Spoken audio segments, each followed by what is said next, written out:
All right, mate. So, TWT, right? I actually, yeah, I really like this.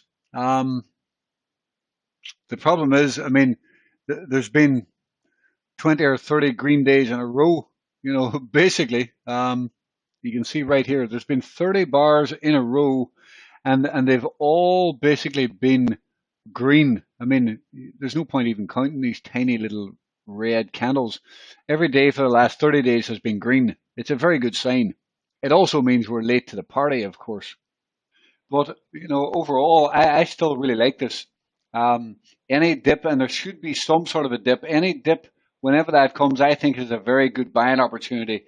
We have now the white 100 moving average and all of these moving averages and the red 200 moving average forming here underneath price. This is bullish structure now. Any dip down into this should be considered a buying opportunity for a move to new all-time highs.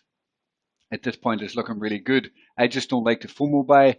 And FOMO buy up here. There's a bearish stop hunt at this point above here. I don't know if it can hold or not, but this is a bearish signal in the short term.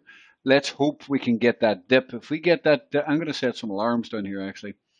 If we can get that dip down in here, it looks a lot better and a lot safer on some sort of a retrace. But I agree with you.